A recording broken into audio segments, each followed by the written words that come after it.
방금 읽으신 이제 본문을 배경으로 뜻을 정한 다니엘이라는 제목을 한번 뽑아봤습니다. 먼저 그 시대적인 이제 배경을 좀 먼저 여러분의 그 말씀의 이해를 돕기 위해서 얘기를 하자면요.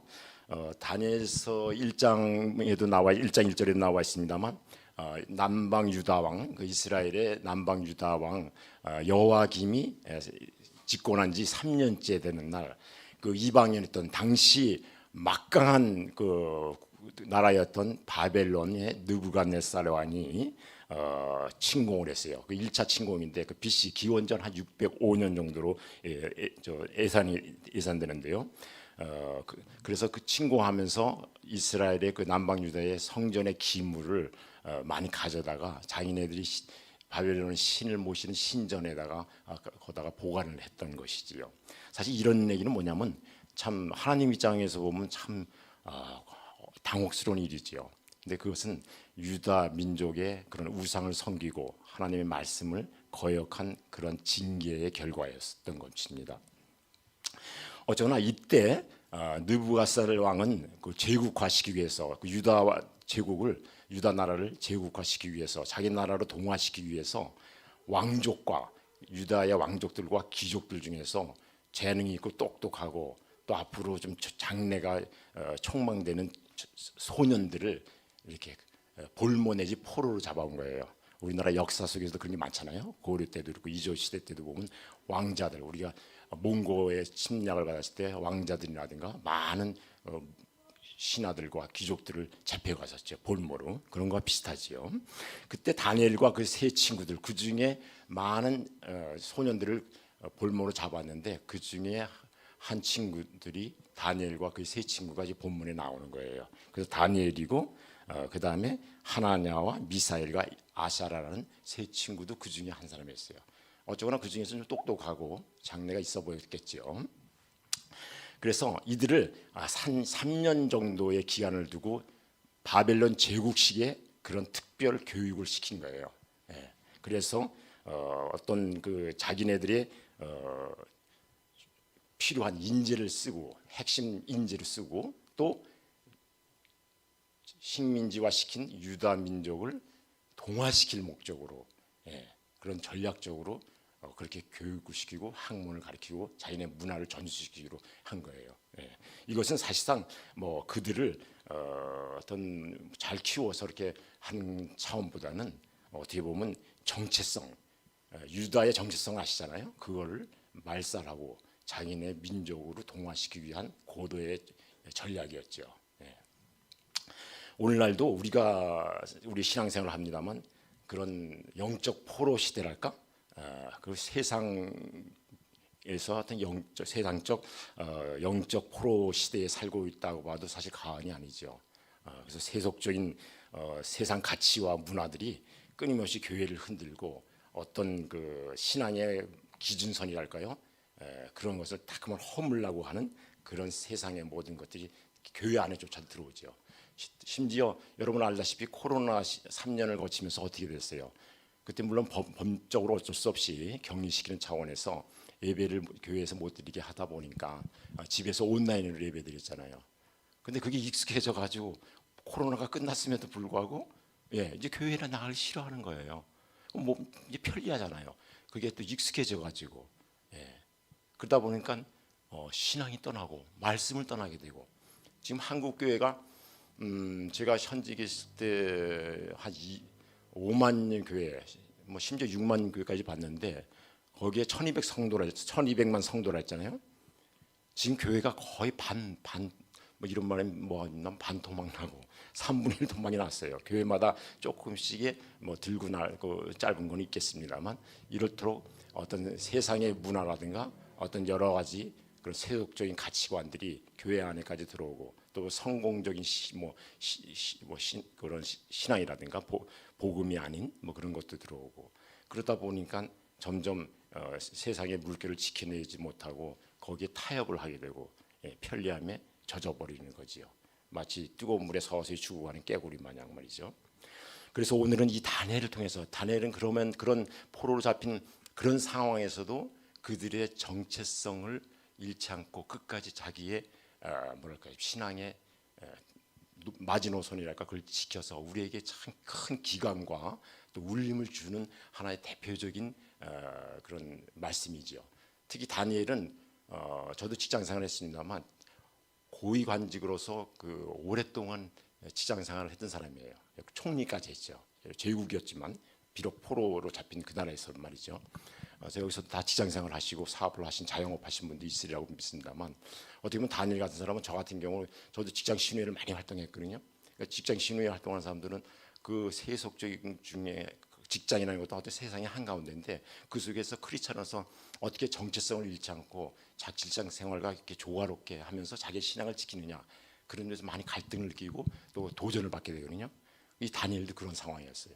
그래서 저도 오늘 이 제목을 보고 뜻을 정한 다니엘이라는 제목을 통해서 또 말씀을 통해서 저와 여러분도 다니엘을 좀 한테 도전도 받고 또 말씀을 통해서 은혜도 받아서 여러분의 신앙생활에 좀 더 좋은 그런 유익을 받았으면 하는 뜻에서 오늘 이 말씀을 가지고 전해보고자 하는 것입니다.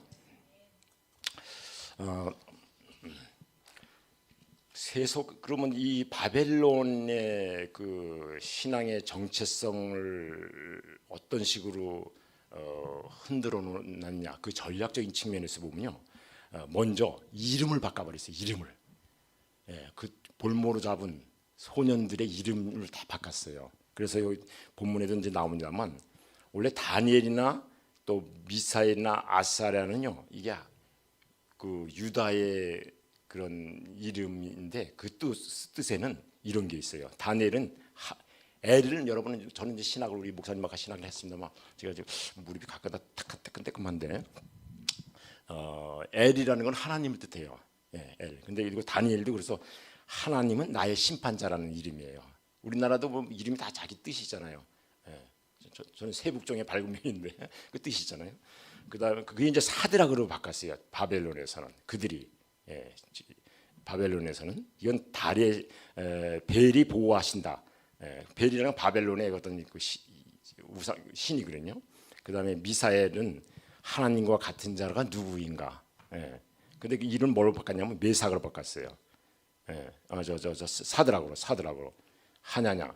하냐냐는 여호와께서 은혜를 베푸셨다가 사드락으로 바꿔서 달의 신이 명령했다. 그러므로 이름을 바꿨고 미사엘은 아까도 얘기했습니다만 하나님과 같은 자가 누구인가 그래가지고 그 뜻인데 메삭으로 바꿔버렸어요. 이것은 그 당시 바벨론의 신 중에 하나인 아쿠아 같은 자가 누구인가. 그 다음에 아사랴는 여호와께서 도우셨다라는 유다의 이름이었는 뜻이었는데 뭘로 바꿨냐면 아벳느고로 바꿨어요. 아벳느고는 느고의 종, 그 당시 이방신이었던 느고의 종이다. 쉽게 해서 우리 뭐 여기는 좀 그 당시 우리 김우진 집사님은 어떤지 모르지만 일제 시대 때 창씨개명한 거 아시죠? 우리 아버지도 원래 내가 정확한지 모르는데 낙가무라고 저쪽에서 그러더라고요. 그래도 창씨개명 다 했잖아요. 일본 애들 우리가 30년 동안 식민지화 시키면서 동화시키기 위해서 이름 바꿨잖아요, 그죠? 똑같은 겁니다. 어느 민족이나 다 사실 그런 게 있어요. 제국주의는. 그다음에 두 번째 바꾼 게 1장 4절에 나옵니다만 언어와 학문을 가리키는 거예요. 자기네 언어와 학문으로. 쉽게 해서 그들의 언어와 과학이나 또 점성술 그런 걸 통해서 문화적이고 정신적인 전향을 노린 거죠. 사람이 요즘 우리는 K 문화 요즘 유명하잖아요, 그죠? 요즘은 K대현이 또 유명하대. 나 K대현이 처음에 뭔가 했어요. K대현이 뭐요? K 한국을 말하죠, 한국. 그래서 뭐 데몬 뭐라더라, 뭐 헌터? 그래가지고 악마를 이기는 거, 사냥하는 뭐 그런 거를 이렇게 해가지고 그 OST 주제가로 나와가지고 지금 대히트치잖아요. 앨범 뭐 인기 1위더라고요. 지금 몇 주째. 어쨌거나 우리 K 문화가 이제 우리나라에서는 좋은 거죠, 사실. 그러나 그 받아들이는 사람 입장에서는 우리 문화에 이제 순화되는 거, 동화되는 거죠. 어떻게 보면 어쨌거나 그런 언어와 학문을 통해서 동화시키는 그런 전략을 폈던 거예요.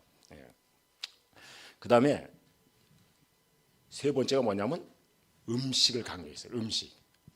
오늘의 이제 가장 중요한 소재 중에 하나인데 음식을 강조해요. 1장 5절에 나옵니다만 1장 5절에 보니까 왕이 지정하여 그들에게 왕의 음식과 그가 마시는 포도주에서 날마다 쓸 것을 주고 3년을 기르게 하였으니 그 후에 그들은 왕의 앞에 서게 될 것이더라.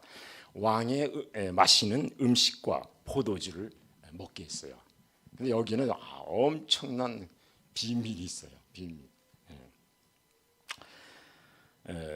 시기에서 이따 말씀을 드리겠습니다만 사실 이게 우상 앞에 드려진 음식이거든요.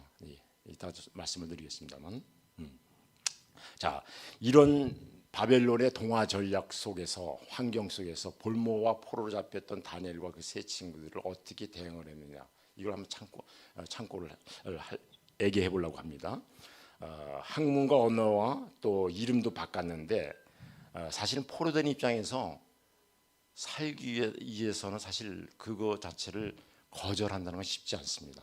그건 목숨을 걸어야 되고 아니면 심지어 유다 민족이 그 세 소년들이라든가 그런 걸 그것을 거절했다라면 아마 유다 민족의 남은 백성들도 다 쑥밭이 됐을 거예요. 멸절을 했을 거예요. 그래서 사실은 이 다니엘과 그 세 친구들은 이름 바꾸고 또 언어를 배우고 학문을 배우고 그런 거는 어느 정도 피동적이나마 수동적이나마 수용할 수밖에 없었던 것 같아요. 사실 우리나라도 일제시대 때요, 뭐 친일판이 아니니 하지만 그 당시 뭐 가족을 먹여 살리거나 또는 여러 가지 부득이한 경우 그런 그 당시 일제시대 때 공무원 생활도 하는 분들 많이 있잖아요. 그래서 이제 오늘날 역사에 와서는 것을 친일판이 말은 많은데 사실 참 생각을 많이 해볼 그런 문제입니다. 그거는 어떻게 단칼에 자를 수가 없어요.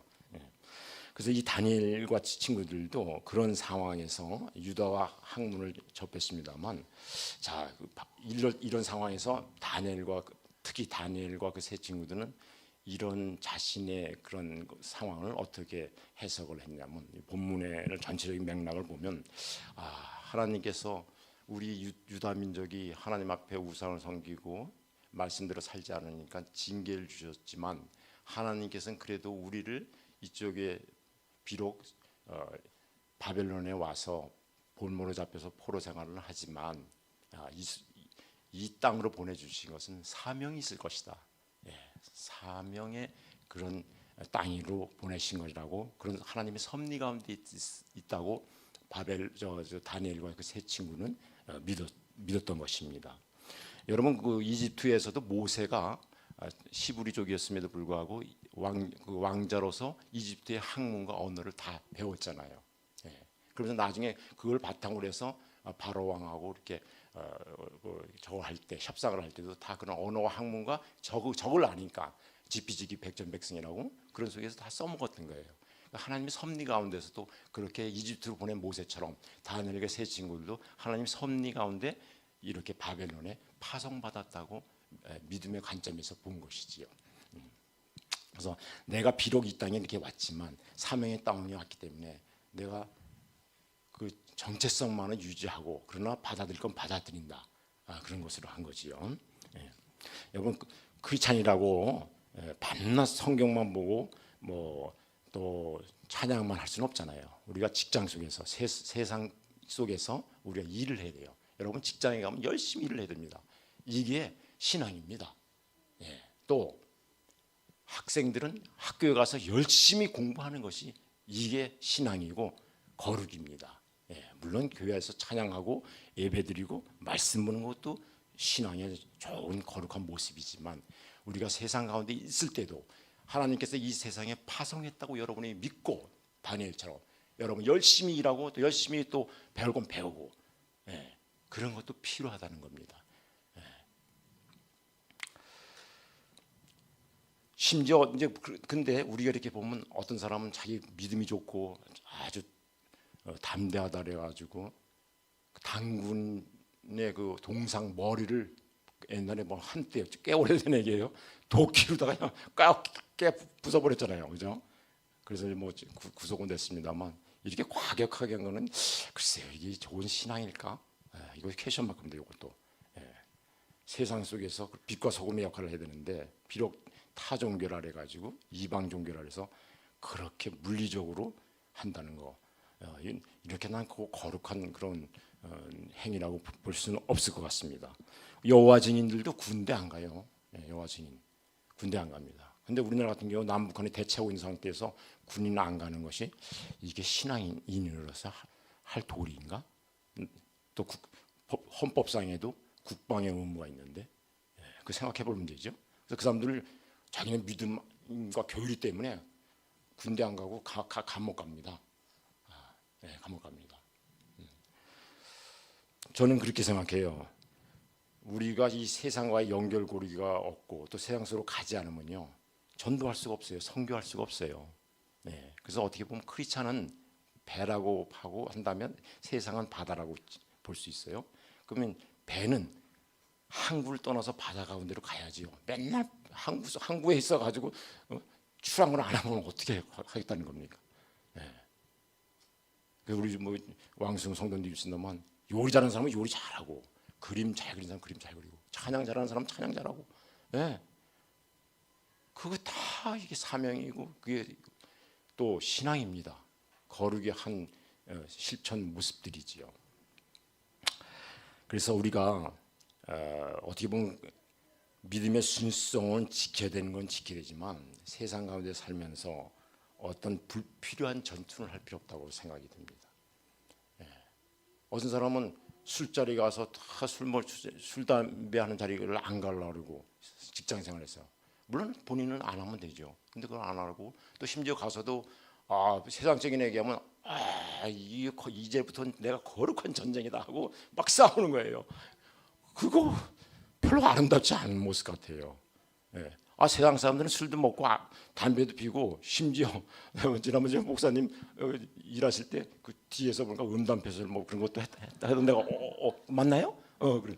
그럴 수 있는 게 그게 세상이라니까요. 네, 그게 세상이에요. 그러면 그러니 하고 unnecessary 불필요한 전투할 필요가 없어요. 우리는 핵심 전쟁에서 이겨야 되거든요. 일일이 다 그걸 싸우려면 한이 없어요. 그래서 그건 지혜가 있고 우선순위가 필요하다는 거겠죠. 그래서 불필요한 싸움, 전투 너무 많이 해가지고 진 빠져서 진정 하나님 영광 돌릴 수 있는 때는 이 에너지가 없게 되고 그때까지 그 힘이 남아나지 않으니까 엉뚱한 데 힘을 다 소진해 버렸으니까 그런 어리석음을 범하지 않도록 해야겠죠. 여러분 세상이 타락했다고 해서 크리스찬이 세상 속에서 일도 안 하고 취직도 안 하고 마냥 놀고만 먹으면 그거 덕스러울까요? 그 세상 사람들도 그렇잖아요. 물론 구조적으로 어쩔 수 없이 실업자가 일시적으로 될 수는 있겠습니다만 아예 일을 안 한다. 나는 성경만 보겠다. 난 기도만 하겠다. 글쎄 요것도 또 퀘션 마크. 세 번째는 그럴 수 있어요. 그 세상을 변화시킬 수가 없겠죠. 그렇잖아요. 배가 항구를 떠나야지 뭐 고기를 잡든 뭐라든 하지요. 그렇지 않습니까? 그래서 여러분은 다니엘처럼 사명의 자리로 세상 가운데 오셨다고 믿으시기를 예수의 이름으로 축원합니다. 네네. 자, 그런데 말입니다. 이 세상 속에 들어가 사는 크리스찬에 있어서도 신앙의 마지노선을 딱 거야 될 때가 다니엘은 알았어요. 다 받을 수 없어요. 언어와 문화와 또 이름까지도 어쩔 수 없는 상황에서 내가 살고 또 민족이 살기 위해서 본의 아니게 받아들였다 하더라도 또 포로된 입장에서 그러나 결코 타협하지 않아야 될 마지노선을 다니엘이 알았다는 게 오늘 핵심입니다. 여러분 오늘 8절 우리 같이 읽었는데 다시 한번 읽어보겠습니다. 8절 지금 보이나요? 여기다 좀 띄워주시면 좋겠습니다. 네네네.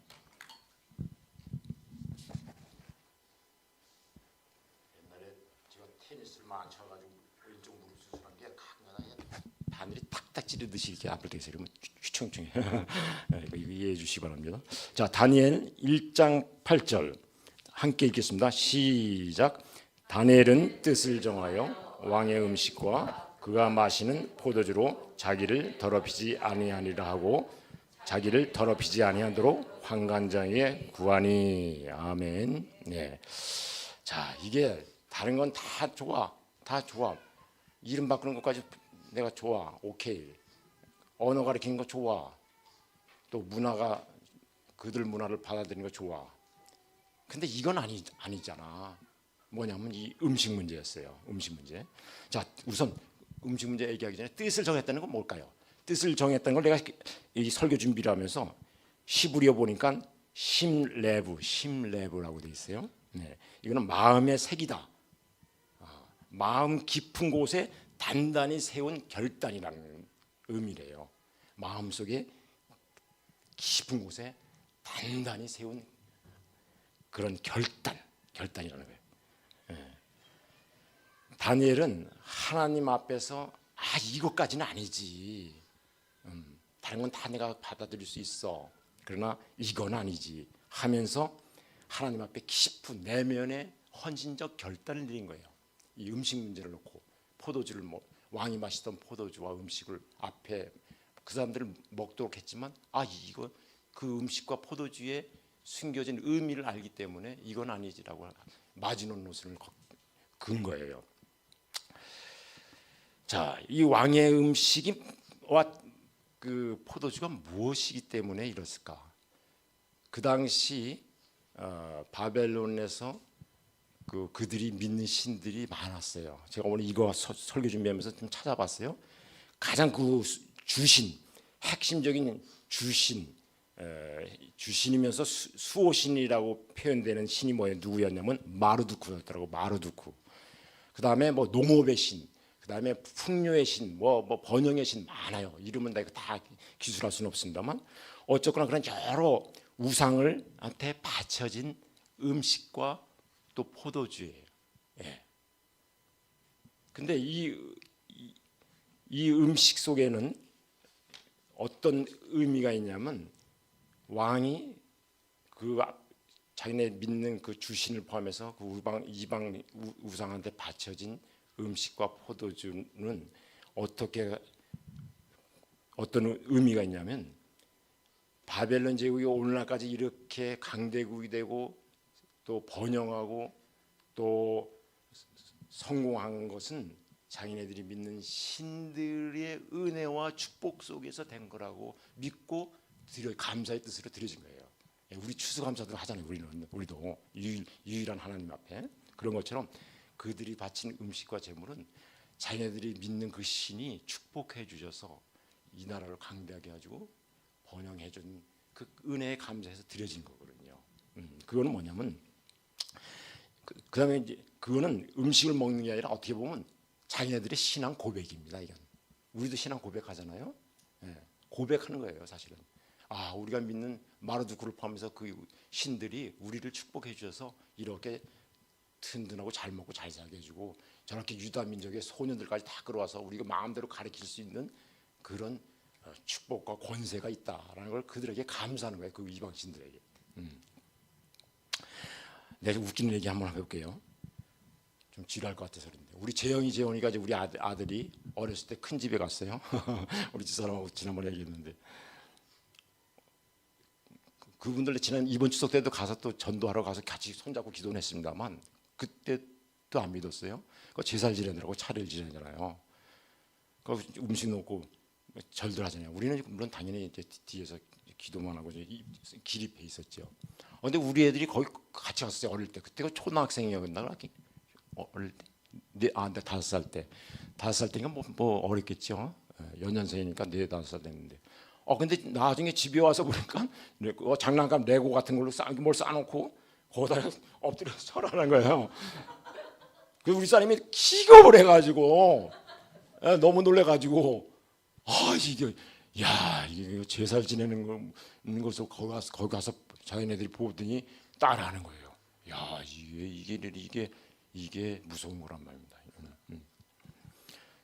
그래서 내가 우리 말씀 고린도전서 10장 18절 1에서 21절까지 한번 볼게요. 이 우상 앞에 제사 지내는 게 어떤 의미인지 찾지 않아도 됩니다. 제가 읽겠습니다. 시간 관계상 고린도전서 10장 18절에서 20절 뭐냐면 육신을 따라 난 이스라엘을 보라 제물을 먹는 자들이 제단에 참여하는 자들이 아니냐 그런즉 내가 무엇을 말하느냐 우상의 제물은 무엇이며 우상은 무엇이냐 무릇 이방인이 제사하는 것은 귀신에게 하는 것이요 하나님께 제사하는 것이 아니니 나는 너희가 귀신과 교제하는 자가 되기를 원하지 아니하노라.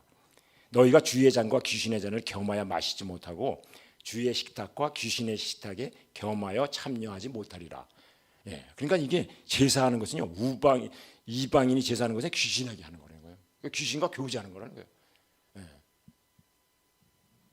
영적으로 명확하게 고린도전서에서 바울 사도가 풀어주고 있죠.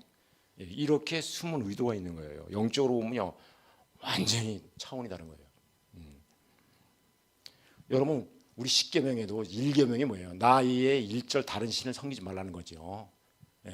그러니까 다니엘의 입장에서 보면 이 십계명을 어기는 게 되는 거예요. 그것도 첫 번째 되는 계명을. 우상이 뭐 어떤 음식을 마신다는 건 다른 신을 섬기겠다는 고백하는 거거든요.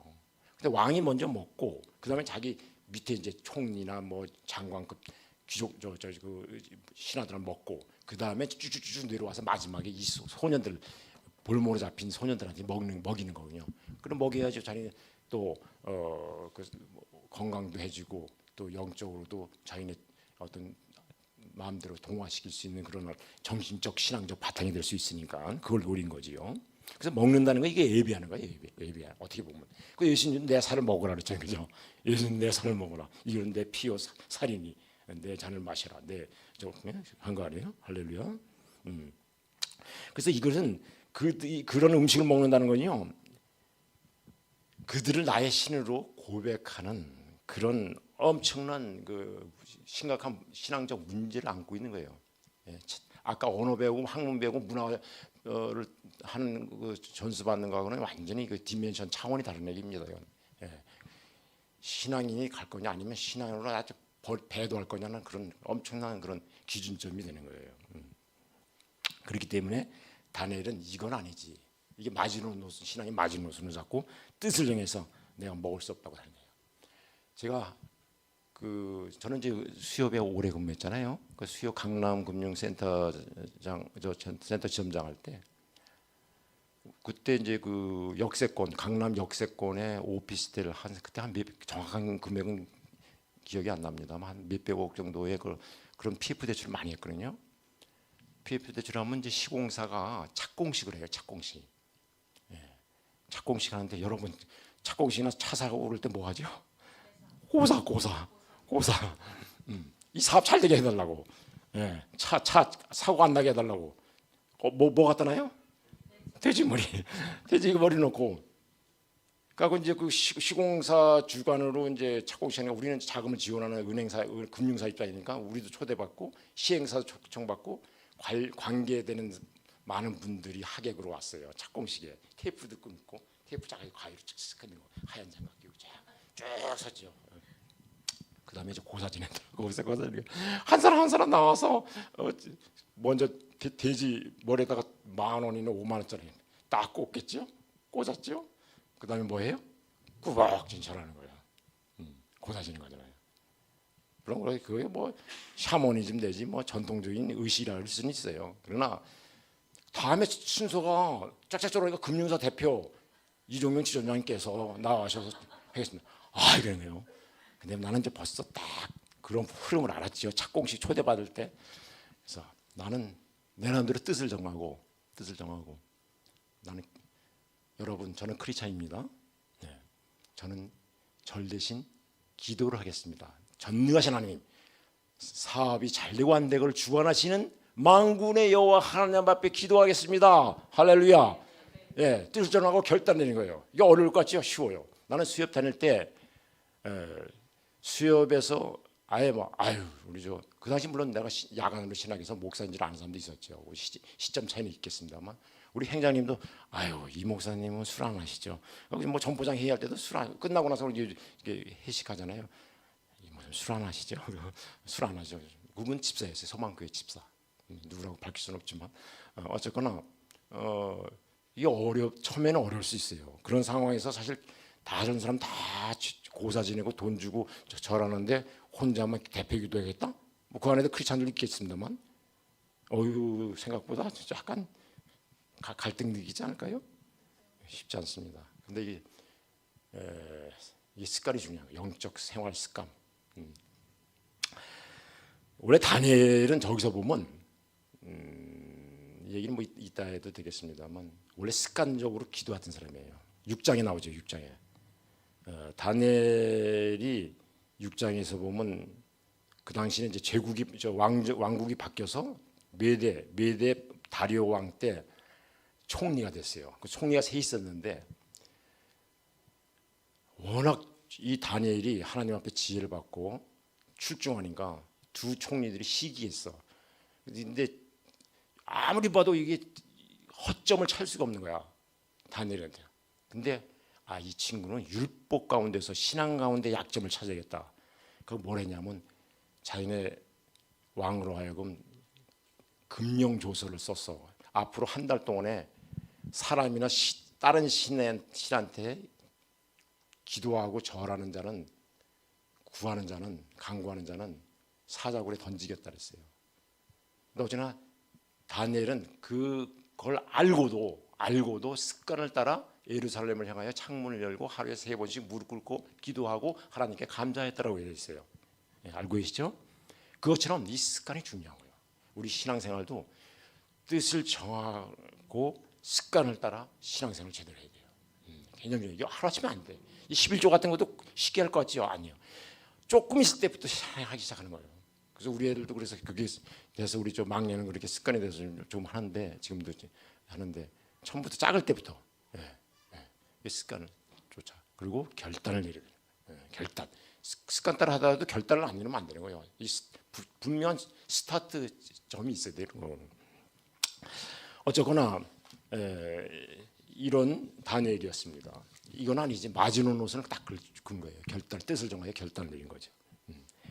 자, 이런 가운데서 하나님이 어떻게 상황을 이끌어 가시는지를 우리 굉장히 주목을 할 필요가 있어요. 하나님께서 어떻게 이런 상황에 개입을 하시는지, 어떻게 역사하시는지를 잘 봐야 됩니다. 1장 9절에서 16절에 제가 오늘은 9절까지 읽었습니다만 이게 보통 21절까지가 1장에 나와 있고요.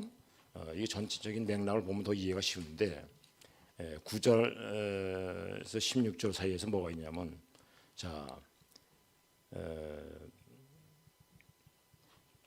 그런 음식을 앞에서 결단을 내려서 나는 그 환관장에게 왕이 마시는 포도주와 음식을 먹지는 못합니다. 제 신앙관 때문에. 그렇게 환관장, 그 감독자인 환관장에게 구한다 그랬어요. 8절에 보면 아까 읽었죠. 근데 하나님이 다니엘로 하여금 환관장에게 은혜와 긍휼을 얻게 하셨어요. 이게 아주 중요합니다. 여러분, 결단을 내리면 하나님이 길을 열어주시고 도와주십니다. 할렐루야. 우리가 결단을 못 내리고 안 내려서 그렇지, 내리면요 하나님이 개입하시는 거예요. 나는 그런 걸 신앙생활하면서 많이 체험을 했어요. 나도 우유부단한 사람이었거든요. 근데 신앙을 성령 체험하면서부터 어떤 데는 결단 내릴 때 결단을 내려요. 내리면 하나님이 이끌어 가시더라고. 나와 의지와 관계없이 좋은 방향으로. 뜻을 정한 자는 하나님이 도와주시고 또 하나님이 길을 열어주셔요. 사람은 상황과 환경을 봐가면서 뜻을 정하게 하는 사람이 많아요.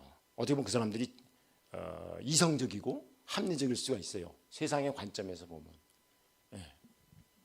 그런데 하나님의 사람, 뜻을 정하여 결단하는, 또 습관을 따라서 신앙생활하는 사람들은 뜻을 정하고 결단을 내리면 하나님이 상황을 열어줘요. 이게 중요한 거예요.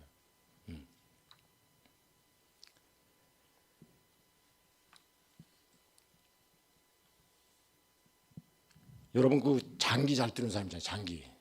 바둑 한 대가 제가 9급 됐나? 9급까지 했나? 옛날에. 근데 바둑 뭐 하수 입장. 요즘 뭐 탁구도 마찬가지입니다. 제가 탁구를 배우고 있는데 하수 입장에서 보면요, 이거 바둑이나 장기 뜰 때 이게 수가 안 보여. 딱 막혔을 때 수가 안 보여. 근데 고수가 옆에서 이렇게 딱 훈수 둔다잖아요. 그 사람들 볼 땐 길이 엄청 많아요. 이게. 이거 하면 죽을 것 같잖아요. 다니엘이 왕과 음식을 안 먹으면 진짜 죽을 수도 있어요. 자기 민족까지도 연대 책임 먹을 수가 있어요. 근데 뜻을 정하니까 죽을 것 같은데 죽어야 되잖아요, 그죠? 환관장이 얘 이놈아 뭐라고. 근데 하나님이 이 환관장에게 뭐라 그랬어요? 9절, 9절 아주 중요합니다. 9절 다시 한번 보실 수 있나요? 9절 시작. 하나님이 다니엘로 하여금 환관장에게 은혜와 궁유를 얻게 하시니라. 야, 이거 하나님이 다니엘이 뜻을 정하자 결단하자 은혜와 긍휼을 감독자인 책임자인 환관장에게 은혜와 긍휼을 입힌 거예요. 여러분 살아가면 있잖아요. 괜히 어떤 때는요 기도하고 나서 이상하게 분명히 저런 상황이나 저런 사람은 나한테 좀 해꾸지하거나 피해를 줄 것 같은데 이상하게 좋게 볼 때가 있어요. 괜히 좋게 볼 때가 있어요. 하나님이 환관장의 마음에 그 은혜를 준 거예요. 아마 다니엘이 조카같이 보일 수도 있고 옛날에 자기가 추억 속에 그런 좋은 그런 아름다운 그 사람의 얼굴하고 비슷하게 생길 수도 있겠죠. 어쨌거나 괜히 그 사람이 그 상황에서 좋게 보이는 거야. 정이 주고 불쌍해 보이는 거야 이게. 뭐 그런 거 있잖아요. 우리 이유도 없이 하나님이 개입하신 거거든요. 네. 우리 살아보면 그런 신비한 일이 많아요. 네. 그래서 하나님 우리 주님들 있잖아요. 내가 길이요 진리요 생명이니 또 나는 부활이요 생명이니 나를 믿는 자는 죽어도 살겠고 살아서 믿는 자는 영원히 죽지 아니하리라. 예. 죽어도 살겠고 그 길이 있단 말입니다. 예수님이 길이라 했잖아요. 예. 생명이요 진리라 했잖아요. 우리는 도저히 우리의 이성적으로 경험적으로만 보니까 이게 안 풀리는 거지 하나님의 관점에서 보면요 다 길이 있는 거예요. 저도 옛날에 어린이를 있을 때 야, 이거 완전히 쐐기 그 마치 그 쐐기 그 뭐지 도끼자루 빠진 걸 도끼를 끼울 때는 그 쐐기를 못이나 뭐 나무를 사이에 끼우잖아요. 진짜 힘들 때는요 그렇게 꼼짝달싹 못해. 도저히 길이 안 보여. 앞을 봐도 뒤를 봐도.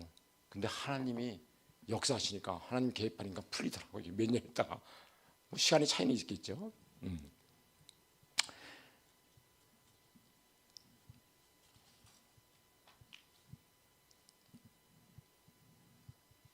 그 다음에 이런 환관장에게 은혜와 긍휼을 베풀과 동시에 여러분 이걸 또 중요해요. 현실적으로 우리가 또 해야 할 일이 있어요. 그게 뭐냐면 지혜고 온유함과 원만한 대인관계. 자, 환관장 입장에서는 얘들이 다니엘과 그 세 친구들이 음식과 왕이 주는 포도주를 안 마셔서 얼굴이 만약에 초췌해지잖아요. 그러면 어떻게 돼요? 책임져야 되잖아요. 애들을 제대로 양육하려 했더니 이거 아니잖아요. 그러면 어떻게 돼요? 자리 박탈당하거나 목이 달아날 수도 있죠. 그죠? 옛날 바벨론의 왕 정도 느부갓네살 정도면요. 자기가 꿈을 꿨는데 어떤 꿈을 꿨냐를 해보라 그래요. 그걸 못하면요 죽여버렸어요. 그 권세가 얼마나 하면 요즘 같으면 내가 다 왕께서 꾼 걸 제가 어찌 알겠습니까라고 하잖아요. 그거 알 수도 없는 남의 꿈을 알지도 못하고 해몽하지 못했다 그래가지고 다 죽여버린 게 바로 그예요. 그럴 정도의 권세가 대단했거든요. 죽을 수도 있다는 거예요. 환관이 어디 떨겠어요? 근데 은혜를 입고 긍휼을 입으니까 였고 그 다음에 다니엘이 뭐냐면 대안을 제시했어요. 대안. 여러분 세상 속에 살면서 믿은 대로는 해야 되죠. 근데 지혜로워야 돼요. 실천하는 과정에 있어서는 전략 전술 면에서는 지혜롭고 또 대인관계에서는 그 사람의 입장과 처지를 잘 헤아려서 그 사람의 입장도 이해하고 살리고 나도 사는 방법을 택해야 돼요. 그 다니엘이 어떤 거 했냐면 그 지혜로운 대안을 제시한 게 뭐냐면 12절에 보니까 청하오니 당신의 종들을 열흘 동안 시험하여 채식을 주어 먹게 한 후 물을 주어 마시게 하고 그 다음에 당신 앞에서 우리의 얼굴과 왕의 음식을 먹는 소녀들의 얼굴을 비교해서 그때 가서 판단해도 되지 않습니까? 라고 이제 다니엘이 제안을 한 거예요. 대안 제시를 한 거예요.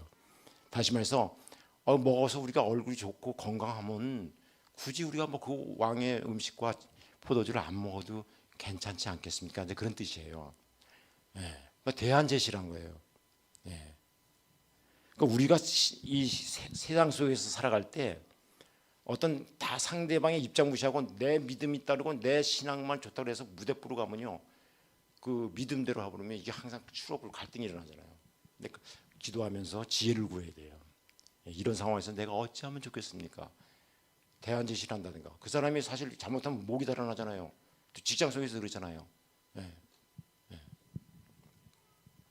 그러니까 우리가 믿음대로 살아서 문제가 아니라 믿음 안에 지혜를 좀 더해서 해야 되는데 그냥 무대뽀를 한단 말이에요. 그게 지혜롭지 못하고 또 다른 사람의 입장과 또 처지를 생각해서 공감 능력을 가지고 이게 잘 이렇게 처신을 해야 되는데 내 방법이 옳다, 내 교리가 중요하고 내 신앙이 좋다고만 그래서 그렇게 나오면 그 사람 입장에서는 당혹스럽고 그것은 곧 하나님의 뜻이 아닙니다. 하나님은 하다못해 천하 민물도 다 생각하잖아요. 요나서에 봐요.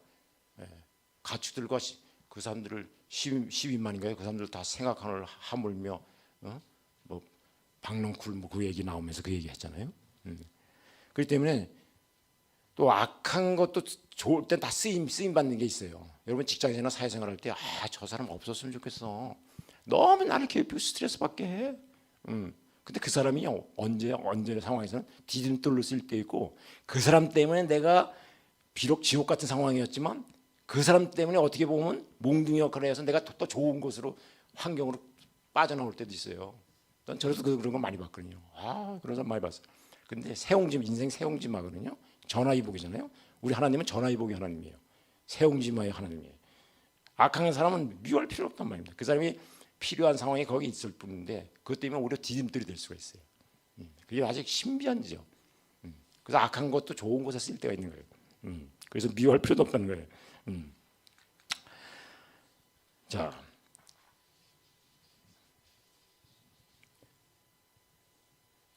이렇게 한 결과 하나님께서 어떤 반전의 그런 축복을 주시는지 이제 보겠습니다.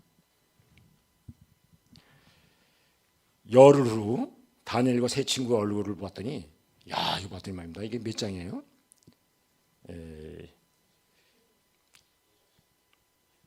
15절 그죠? 열흘 후에 그들의 얼굴이 더욱 아름답고 살이 더욱 윤택해진 거예요. 왕의 음식을 먹는 다른 소년들보다 더 좋아 보인지라. 더 건강하고 아름답고 아주 생기가 돌아요. 이거 큰 은혜죠, 그죠? 네. 이 하나님의 반전의 그런 축복의 역사예요, 이게. 여러분 그 에스더도 그랬잖아요. 에스더가 자기 민족의 페르시아 제국의 그 아에스로 왕 앞에 나갈 때는 부르심을 받고 비서실장에 사인이 나야지 귀라고 그랬는데 사인이 나야지 앞에 가는군요. 옛날에는. 왜냐하면 그 암살 위험도 있고 그렇기 때문에 함부로 나갔다가 직결 처형이에요. 왕비라 할지라도. 근데 하만의 모함으로 인해서 자기 민족이 멸살당할 상황에 놓였거든요. 그러니까 뭐라 그랬잖아요. 죽으면 죽으리라고 나갔잖아요. 그게 유명하잖아요. 안인숙 여사의 죽으면 죽으리라는 책도 있을 정도로 그 유명한 그 말 있죠. 죽으면 죽으리라. 근데 각오하고 난 거예요. 근데 하나님이 역사하셔서 반전이 됐잖아요. 그리고 왕의 마음 움직여가지고 아까 환관장처럼 긍휼과 은혜를 베풀어가지고 중전 마마 소리는 안 했겠지. 중전께서 웬일이시 하고 웃으면서 반겨주는 거야. 비서실장에 그런 사인도 없었는데 허락도 없었는데 이게 하나님의 반전하신 역사예요. 뜻을 정하고 결단할 때 하나님 역사하신 거예요. 여러분 중에 아픈 사람 있습니까? 여러분의 사업 실패한 사람 있습니까? 마음이 우울하고 힘든 사람 있습니까? 하나님 앞에 결단을 내고 뜻을 정해 보세요. 여러분 주위 환경이 바뀌어집니다. 하나님이 개입하셔서 반전, 새옹지마, 전화위복. 그래서 하나님의 뜻을 정한 자를 통해서 역사하시게 되는 거예요. 그 다음에 지혜를 주셔. 지혜. 이거 보니까 몇 절이냐? 자, 17절 또 있습니다. 시간 관계상 하나님이 이 네 소년에게 학문을 주시고 모든 서적을 깨닫게 하시고 지혜를 주셨으니 다니엘은 또 모든 환상과 꿈을 깨달아 알더라. 네네네. 서적을 깨닫게 하시고 지혜를 주셨다는 거예요. 그리고 다니엘에게는 특별히 환상과 꿈을 깨달을 수 있는 꿈인 거예요. 그래갖고 이 다니엘이 나중에 이 여기는 안 나옵니다만 그 뒤에 쭉 보면요, 느부갓네살 왕이 꿈을 꾸잖아요. 그 청동 그 위에는 황금 그리고 여기 동상 밑에 진흙과 발까지 그죠? 그 예수님이 나오기까지 제국의 흥망성쇠와 흐름을 그 느부갓네살이 꿈을 꿨는데 그걸 다 환상과 꿈을 해석을 다 하잖아요. 그 꿈까지 다 얘기를 해버려요. 이거 인간의 힘으로 되겠습니까? 네. 하나님이 개입하신 거예요. 하나님이 환상과 꿈을 해석할 수 있는 능력 주신 거예요. 우리에게는 그런 능력 없지만 여러분이 기도하고 할 때 알 수 없는 그 이적과 경험, 신앙 오래 하신 분들은 많이 경험이 있잖아요. 간증도 많이 들어봤잖아요. 저도 그런 거 있습니다만 시간에서 말씀 안 하겠습니다만, 하나님이 축복 주시면요, 능력이 생기고 환경이 바뀌고, 병 아픈 자가 깨끗이 나아지는 놀라운 역사가 있고, 무지한 아이들이요, 어떤 할머니가 일자 무식이야, 초등학교도 안 나왔어. 근데 성경 보다가 성경 몇 번 읽다가 한글이 깨쳐진 거예요. 성경이 보다 다른 한글까지 쫙 깨진 거야. 억지로 이렇게 읽는 과정에서 그 능력을 주신 거예요. 알 수 없는. 그래서 10배 보니까 박사보다 20절 보니까 왕이 그들에게 모든 일을 묻는 중에 그 지혜와 총명이 온 나라 박수와 술객보다 10배나 나은 줄 아니라. 그 나라에도 박사와 술객, 박사 출신 전문가도 많았지만 그들보다 10배나 많은 그런 총명과 지혜를 준 거예요. 여러분 자녀를 위해서 기도하십시오. 우리 자녀가 왜 이렇게 공부를 못할까? 왜 이렇게 적응을 못할까? 여러분, 하나님 앞에 자녀를 위해서 지혜를 간구하고 하나님이 돌보시더라고 맡기세요. 요즘 학부형들은 주일날 학원을 보내잖아요. 나는 그건 크리스찬 학부형으로서는 아주 큰 미스라고 해요. 주일날 교회 가서 예배를 드리게 해야지. 지혜의 근원인 하나님 앞에 받아야지. 그 간증 많잖아요. 원종수 원사 같은 사람은 공부 옛날에 못했는데 대종고등학교 나가지고 서울대 들어가서 어머니가 그렇게 신앙생활 잘했어. 우리 아들 지혜를 달라고. 그래도 거지들 길 가는 거지들 집에 와서 씻기고 먹이고 있잖아요. 하나님이 감동 줘가지고 하나님이 그 아들한테 복을 주신 거야. 지혜를 주신 거야.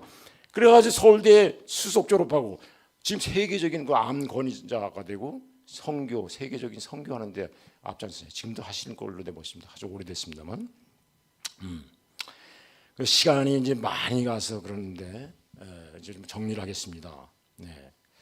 물론 이게 하나님이 또 이 다니엘을 통해서 요즘 이 직장 생활에서는 그 고위관직에 올라가는 걸 간복이 따르잖아요. 이거 하나님이요 엄청난 간복을 줬네요. 간복 알지요? 공무원으로서의 계속 승승장구하는 거 관복을 받았다잖아요. 관복이 따르잖아요. 근데 보통 한 나라가 망하면요 총리고 뭐 다 바뀌잖아요. 정권 바뀌는데 뭐 딱 바뀌잖아요. 근데 이 다니엘은요 3대 제국에 걸쳐서 고위관직을 했어.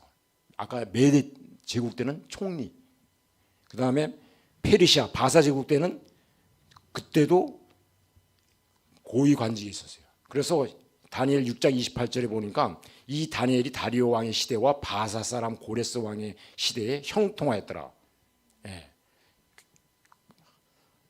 꿈과 환상을 해석하고 나라를 위해서 국정을 잘 보필하니까 계속 간 거예요. 정권이 바뀌어도 이거 전무후무한 일이죠.